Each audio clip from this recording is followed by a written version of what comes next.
Une odeur de toast brûlé s'accrochait à ses doigts tandis qu'Amelia Harper sortait en trompe du dîner, resserrant sa veste élimée contre le vent mordant.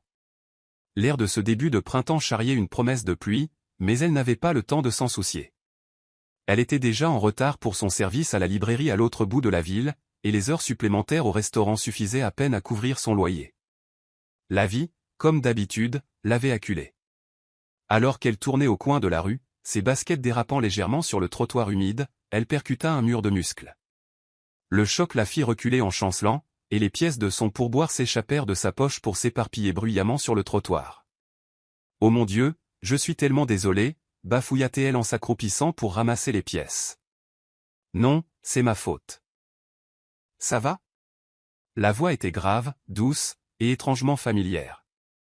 Amelia leva les yeux, et son cœur cessa de battre. Au-dessus d'elle se tenait un homme dont elle aurait reconnu le visage n'importe où, même après une décennie.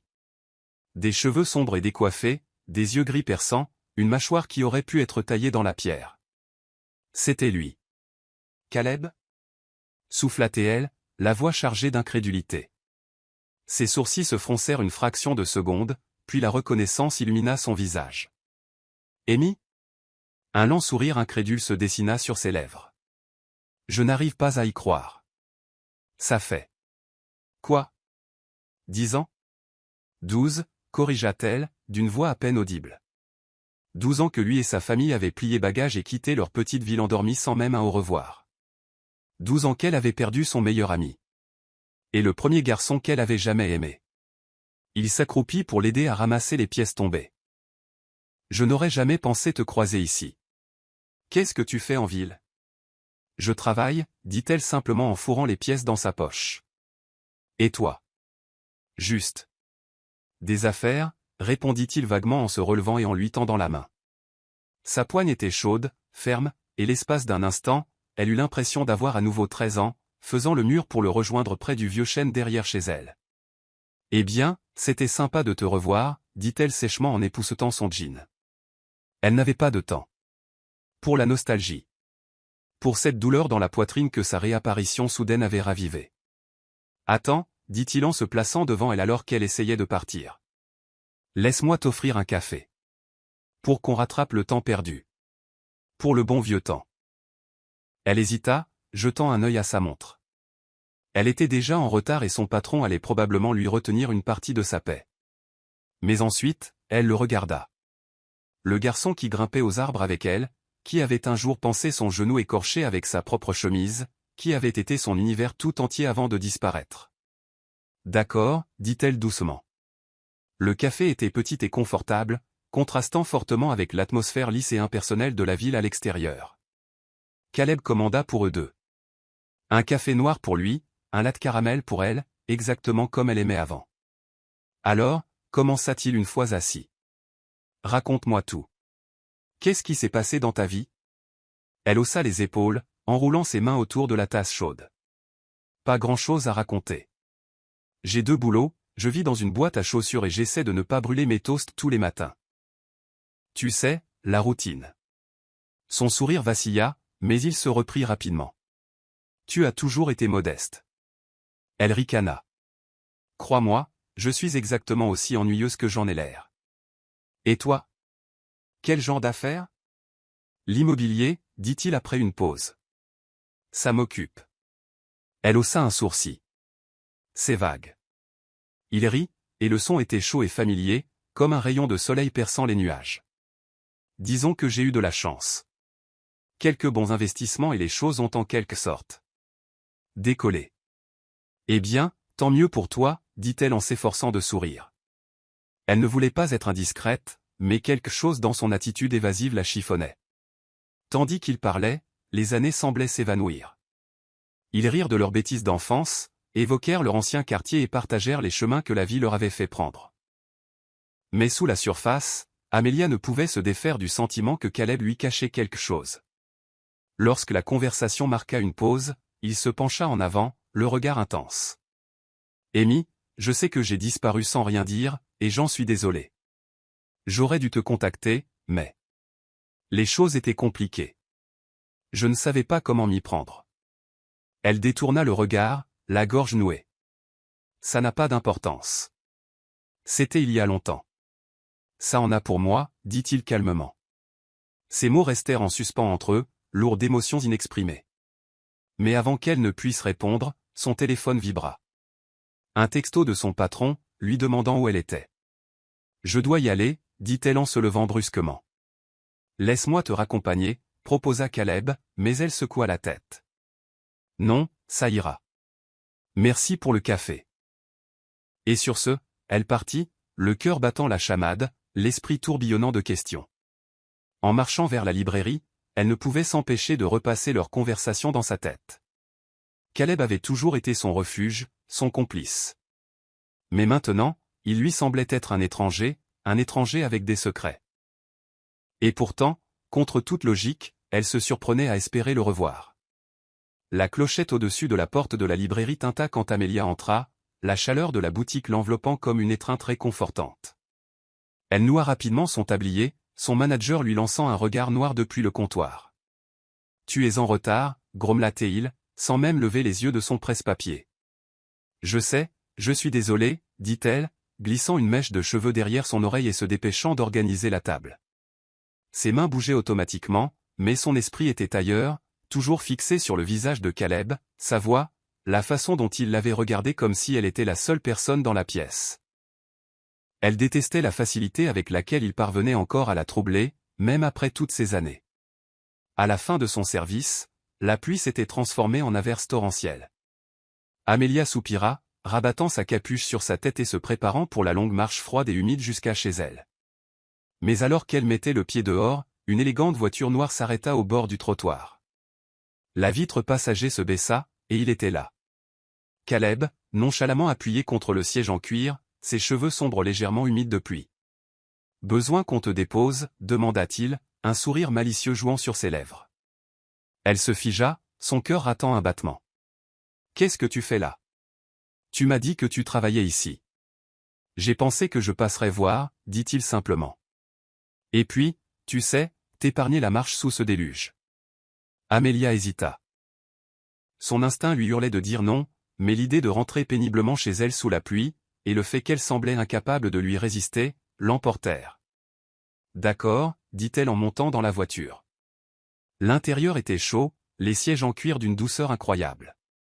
Il y avait une légère odeur de cèdre, et quelque chose de typiquement Caleb. « Jolie voiture », marmonna-t-elle en passant ses doigts sur le tableau de bord. Il eut un petit rire. « Elle m'emmène là où je dois aller. » Ils roulèrent en silence pendant quelques minutes, les lumières de la ville se brouillant à travers les vitres striées de pluie. Amelia ne put s'empêcher de remarquer avec quelle aisance il naviguait dans les rues, comme s'il était ici chez lui, d'une manière qu'elle n'avait jamais connue. « Alors, » dit-elle finalement, brisant le silence. « Quelle est la vraie raison de ta présence ?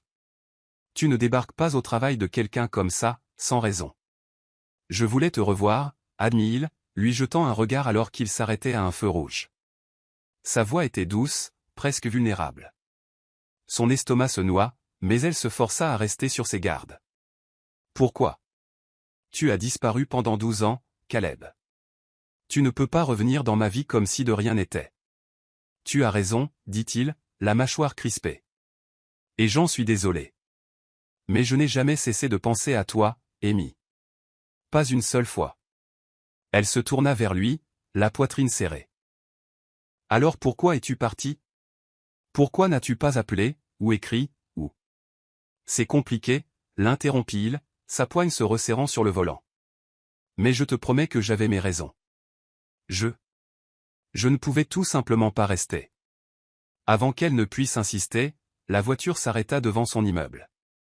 Un bâtiment décrépit à la peinture écaillée, qui semblait encore pire sous la pluie. Elle grimaça, soudain douloureusement consciente du contraste flagrant entre son monde et le sien. « Merci pour la course, » dit-elle rapidement, attrapant la poignée de la portière. « Attends, » dit-il d'une voix ferme. Elle s'arrêta, le regardant. « Dîne avec moi, » dit-il, ses yeux gris verrouillés aux siens. « Quoi ?» demanda-t-elle, prise au dépourvu. « Un dîner. »« Demain soir » répéta-t-il, son ton ne laissant place à aucune discussion. « Laisse-moi me faire pardonner. » Elle voulait dire non. Elle voulait lui dire qu'elle n'avait pas le temps pour les dîners chics ou les secondes chances. Mais la façon dont il la regardait, comme si elle était la seule chose qui comptait, fit s'effondrer sa résolution. D'accord, dit-elle, d'une voix à peine audible. Un lent sourire satisfait se dessina sur son visage. Je viendrai te chercher à 7 heures. Alors qu'elle sortait de la voiture sous la pluie, elle sentit ses yeux sur elle jusqu'à ce qu'elle disparaisse à l'intérieur. Son cœur s'emballa tandis qu'elle montait les escaliers vers son appartement, l'esprit tourbillonnant de questions. Qu'était-elle en train de faire? Que lui voulait-il? Elle n'avait pas de réponse. Elle n'avait que le souvenir de son sourire et la façon dont il lui donnait l'impression que peut-être, juste peut-être, les choses pourraient être différentes cette fois. Le lendemain soir, Amelia se tenait devant son minuscule miroir, fixant le reflet d'une femme qu'elle reconnaissait à peine.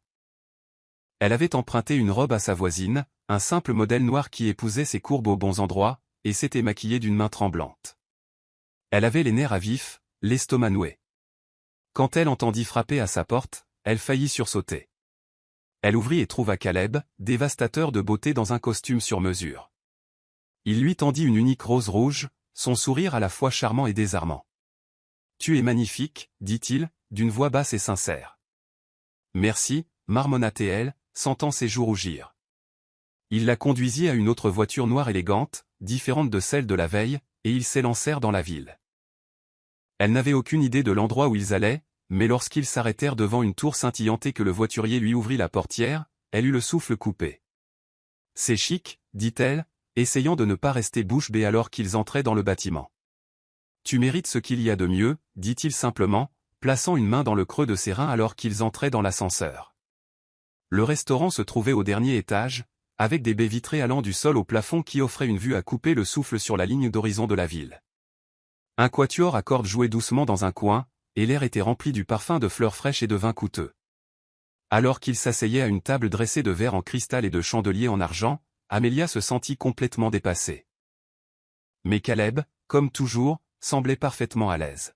« Tu n'étais pas obligé de faire tout ça, dit-elle en regardant autour d'elle. »« Je le voulais, répondit-il, son regard ne la quittant jamais. La soirée se déroula comme dans un rêve. Ils rirent, parlèrent, et pendant un moment, Amelia eut l'impression que le reste du monde n'existait pas. Mais lorsque le dessert arriva, un décadent soufflé au chocolat, Caleb posa sa fourchette et se pencha en avant, l'air sérieux. « Il y a quelque chose que je dois te dire, dit-il à voix basse. » Son cœur rata un battement. « Qu'est-ce que c'est ? » « Je n'ai pas été tout à fait honnête avec toi, dit-il, ses yeux gris sont dans les siens. « Sur ce que je fais. Sur qui je suis. » Elle fronça les sourcils, l'estomac noué. « De quoi parles-tu ? Je ne suis pas seulement dans l'immobilier, admit-il. Je possède l'une des plus grandes sociétés de promotion immobilière du pays. Disons simplement que je ne suis pas à plaindre financièrement. » Amelia le dévisagea, l'esprit en ébullition. Bien sûr. La voiture, le costume, le restaurant. Tout s'expliquait maintenant. « Pourquoi tu ne me l'as pas dit ? » demanda-t-elle, d'une voix à peine audible. « Je ne voulais pas que ça change les choses entre nous, dit-il, d'un ton sincère. Je ne voulais pas que tu penses que j'essayais d'acheter ton pardon ou quoi que ce soit d'autre. Je voulais juste te voir. Être avec toi. » Sa poitrine se serra, un tourbillon d'émotions la submergeant. Elle ne savait pas si elle devait se sentir en colère, flattée, ou quelque part entre les deux. Mais en plongeant son regard dans le sien, elle réalisa une chose avec certitude. Caleb Sterling n'était plus seulement le garçon qu'elle avait connu. Il était devenu tout autre chose. Et qu'elle le veuille ou non, sa vie était sur le point de changer pour toujours. Les doigts d'Amelia se crispèrent sur le bord de la table tandis qu'elle fixait Caleb, sa poitrine se soulevant au rythme d'une respiration irrégulière. Le faible bourdonnement des conversations et les douces notes du quatuor à cordes s'évanouirent en arrière-plan. Tout ce qu'elle entendait, c'était le sang qui pulsait à ses tempes et les mots de Caleb qui résonnaient dans son esprit. « Je possède l'une des plus grandes sociétés de promotion immobilière du pays. »« Pourquoi » demanda-t-elle enfin, la voix tremblante. « Pourquoi ne me l'as-tu pas dit tout de suite ?» Il se pencha en avant, les coudes posés sur la nappe blanche immaculée, son expression brute et sans défense. « Parce que j'avais peur que tu me regardes différemment. Que tu me fermes la porte au nez avant que j'aie eu la chance de m'expliquer. »« M'expliquer quoi, Caleb ?» demanda-t-elle, son ton plus sec qu'elle ne l'aurait voulu. Que tu as vécu dans un monde que je ne peux même pas imaginer pendant que moi, je galérais pour survivre? Que tu as plus d'argent que je n'en verrai probablement de toute ma vie? Mais tu n'as pas pensé que ça valait la peine d'être mentionné? Il ne s'agit pas de l'argent, dit-il rapidement, sa voix ferme mais implorante. Ce n'est pas pour ça que je voulais te voir. Amy, je ne suis pas revenu dans ta vie pour étaler ce que j'ai. Je suis revenu parce que tu me manquais. Parce que tu n'as jamais cessé de me manquer. La sincérité dans sa voix lui fit mal à la poitrine, mais elle n'effaça pas la piqûre de son omission. Elle secoua la tête, essayant de remettre de l'ordre dans ses pensées. Tu aurais dû me le dire depuis le début. Je me fiche de savoir combien d'argent tu as, Caleb. Ce qui m'importe, c'est l'honnêteté. Je sais, dit-il, les yeux suppliants. Et tu as raison. J'aurais dû. Mais j'ai besoin que tu comprennes quelque chose. J'ai passé les 12 dernières années à construire une vie que je pensais vouloir. Le succès. Le pouvoir. Tout ce que je pensais qui comblerait le vide. Mais rien de tout ça n'avait d'importance, Amy. Rien de tout ça ne semblait réel sans toi. Elle eut le souffle coupé devant l'émotion brute dans sa voix. Elle voulait le croire. Voulait se laisser aller à la chaleur de ses mots, à la façon dont il la regardait comme si elle était la seule chose qui comptait. Mais une partie d'elle ne pouvait se défaire de la peur de n'être qu'une nouveauté pour lui. Un rappel d'une époque plus simple. Quelque chose dont il pouvait profiter maintenant qu'il en avait les moyens. Je ne sais pas, Caleb, murmura-t-elle, baissant les yeux vers le dessert intact entre eux. Tout ça, c'est beaucoup. J'ai besoin de temps pour réfléchir. Il hocha la tête, la mâchoire crispée comme si ces mots lui faisaient physiquement mal. Prends tout le temps dont tu as besoin. Juste. Ne me rejette pas complètement. S'il te plaît. La vulnérabilité dans sa voix lui tordit l'estomac. Mais elle se força à se lever, lissant la robe empruntée sur ses hanches. Merci pour le dîner, dit-elle, la voix plus basse maintenant. Je devrais y aller. Je te ramène, proposa-t-il en se levant aussi, mais elle secoua la tête. J'ai besoin de marcher, dit-elle en attrapant son manteau. Elle ne lui laissa pas le temps de discuter avant de se retourner et de se diriger vers l'ascenseur, le cœur battant à tout rompre. La pluie avait cessé lorsqu'elle sortit dans la rue, mais l'air était encore humide et lourd. Pendant qu'elle marchait, les lumières de la ville se brouillaient autour d'elle, ses pensées partant dans 1000 directions. Elle ne savait que penser de Caleb, de l'homme qu'il était devenu, de la vie qu'il menait maintenant. Il avait toujours été plus grand que nature pour elle, même enfant, mais maintenant il semblait presque intouchable, comme une figure d'un autre monde. Et pourtant, la façon dont il l'avait regardé ce soir, la façon dont il avait prononcé son nom comme si c'était quelque chose de sacré, lui fit se demander si peut-être, juste peut-être, le garçon qu'elle avait aimé était toujours là, quelque part. Lorsqu'elle atteignit son appartement, elle était submergée par l'incertitude.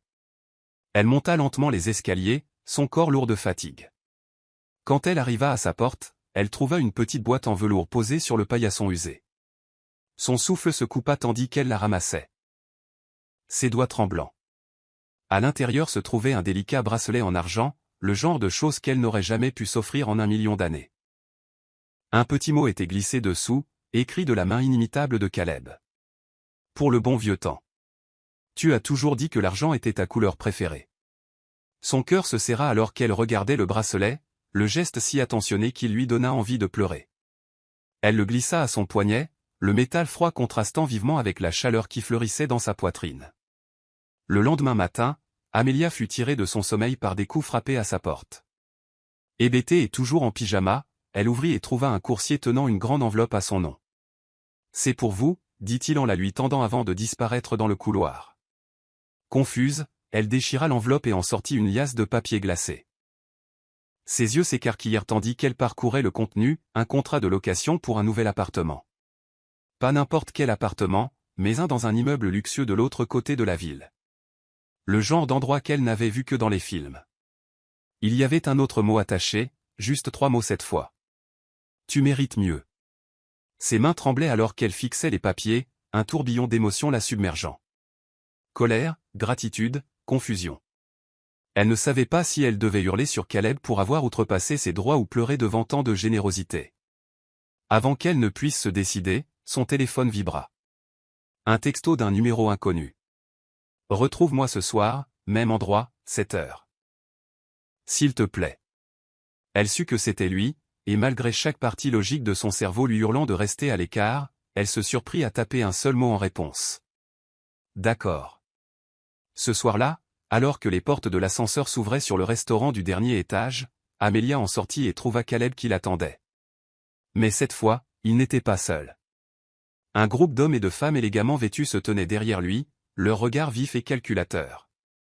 L'expression de Caleb s'adoucit en la voyant, mais la tension dans l'air était palpable. « Qu'est-ce qui se passe » demanda-t-elle, son regard passant de lui aux autres. « Je voulais que tu rencontres mon équipe, » dit-il, sa voix calme mais ferme. « Ils sont en partie la raison pour laquelle je suis parti il y a toutes ces années, et ils sont la raison pour laquelle je suis ici maintenant. » Son estomac se serra tandis qu'elle réalisait ce qu'il disait. Quoi que ce soit qui ait poussé Caleb à partir, quoi que ce soit qui l'ait tenu éloigné d'elle, cela ne concernait pas que lui. C'était plus grand que ça, plus grand que d'eux. Et alors qu'elle plongeait son regard dans le sien, elle réalisa qu'elle se tenait à la croisée des chemins. Elle pouvait tourner les talons, laisser Caleb et son monde compliqué derrière elle, ou elle pouvait faire un saut dans l'inconnu, en faisant confiance au fait que le garçon qu'elle avait aimé et l'homme qu'il était devenu valaient le risque.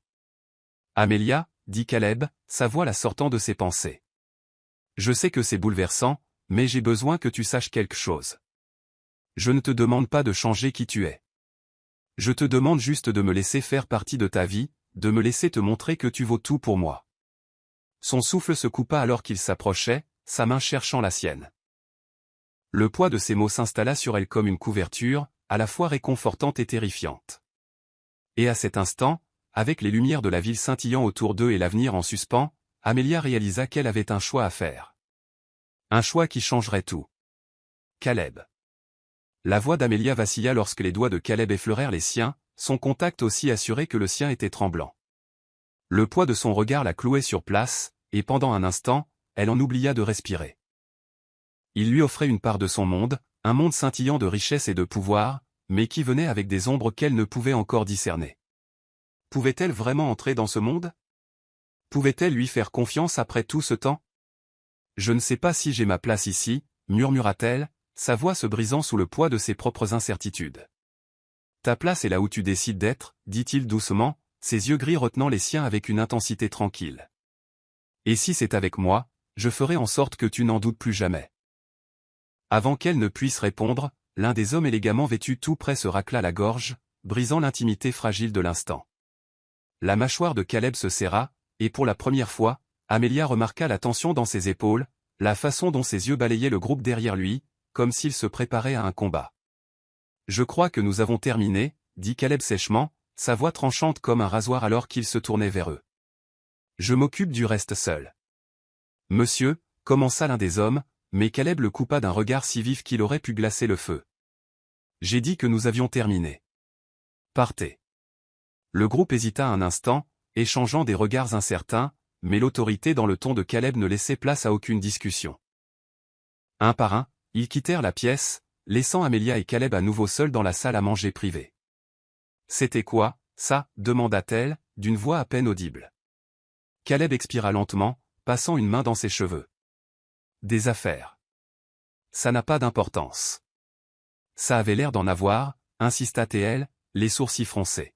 « Tu as des ennuis ? » Non, dit-il rapidement, ses yeux s'adoucissant en la regardant. « Ce n'est rien dont tu doives t'inquiéter, je te le promets. » Caleb, commença-t-elle, mais il s'approcha, ses mains lui enserrant doucement le visage, la réduisant au silence par la seule intensité de sa présence. « Amelia, dit-il, sa voix basse et urgente. Je sais que j'ai fait des erreurs. Je sais que je t'ai caché des choses. Mais quand je dis que je te veux dans ma vie, je le pense. Toute ma vie. Le bon, le mauvais, le compliqué. Tu es la seule chose qui m'ait jamais semblé réelle, et je ferai tout ce qu'il faut pour te le prouver. » Son cœur battait à tout rompre dans sa poitrine, la sincérité de ses paroles menaçant de la faire s'effondrer. Elle voulait le croire. Voulait croire que le garçon qu'elle avait aimé et l'homme qui se tenait devant elle pouvaient être la même personne. Mais la peur d'être blessée à nouveau persistait, une ombre qu'elle ne parvenait pas à chasser. « Je ne sais pas si je peux faire ça, » admit-elle, sa voix se brisant sous le poids de ses émotions. « Tu as toute cette autre vie, Caleb. Comment suis-je censé m'intégrer là-dedans? Tu n'as pas à t'intégrer, dit-il férocement, ses pouces essuyant les larmes qu'elle n'avait pas senti couler. Tu dois juste me laisser faire partie de la tienne. Avant qu'elle ne puisse réfléchir, avant qu'elle ne puisse douter, ses lèvres se posèrent sur les siennes. Le baiser fut d'abord doux et hésitant, comme s'il demandait la permission, mais quand elle ne le repoussa pas, il s'intensifia, devenant quelque chose de désespéré et de dévorant. C'était comme si toutes les années de douleur, de désir et de questions sans réponse fondaient en cet unique instant, ne laissant que d'eux et le feu qui brûlait toujours entre eux. Quand ils se séparèrent enfin, tous deux le souffle court, Caleb appuya son front contre le sien, ses mains lui tenant toujours le visage. « Dis-moi que tu vas me donner une chance, murmura-t-il, la voix rauque. Dis-moi que tu vas me laisser arranger les choses. » Amelia ferma les yeux, le poids de sa décision pesant sur elle. Mais quand elle les rouvrit, elle ne vit que de l'honnêteté et de la vulnérabilité dans son regard. Pas de faux-semblants, pas de jeu. Juste Caleb.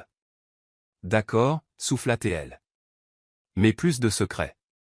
Si on doit faire ça, j'ai besoin de la vérité. Toute la vérité.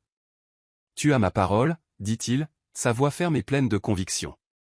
Elle hocha la tête, son cœur toujours emballé alors qu'il la serrait dans ses bras, la tenant comme si elle était la chose la plus précieuse au monde. Et pour la première fois depuis longtemps, elle se permit de croire que peut-être, juste peut-être, elle pouvait lui faire confiance. 2 semaines plus tard, Amelia se retrouvait sur le balcon du Penthouse de Caleb, la ville s'étalant sous elle comme une mer scintillante. Les 14 derniers jours avaient été un tourbillon d'émotions et de révélations, chacun la plongeant plus profondément dans le monde de Caleb. Il avait tenu parole, répondant à chaque question qu'elle lui posait avec une honnêteté sans faille, peu importe à quel point cela le mettait mal à l'aise. Elle savait maintenant que son ascension vers le succès n'avait pas été aussi facile qu'il n'y paraissait. Il y avait eu des trahisons, des jeux de pouvoir et des sacrifices. Des choses qu'il avait endurcies, qu'il avait façonnées en l'homme qu'il était aujourd'hui. Mais sous l'extérieur poli et le sens aigu des affaires, il était toujours le garçon qui avait grimpé aux arbres avec elle, qui l'avait fait rire aux éclats, qui l'avait aimé avec une sincérité qui n'avait jamais faibli. Et maintenant, il était à nouveau à elle. « À quoi tu penses ?» La voix de Caleb la tira de sa rêverie. Elle se tourna et le trouva debout dans l'encadrement de la porte, une coupe de champagne dans chaque main. « Juste au fait que tout ça est fou, » dit-elle en désignant la ville tentaculaire à leurs pieds. « Cet endroit, cette vie. Toi. » Il sourit, lui tendant une coupe et passant un bras autour de sa taille. « La folie peut être une bonne chose, » dit-il en déposant un baiser sur sa tempe.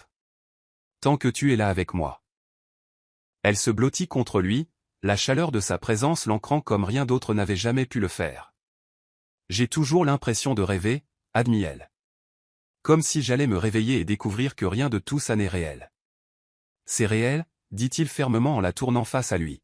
« Et je vais passer chaque jour à te le prouver. » Son cœur se gonfla à la promesse dans sa voix, et alors qu'il la tirait dans un autre baiser, elle se permit de croire que peut-être, juste peut-être, c'était le début de son où ils vécurent heureux.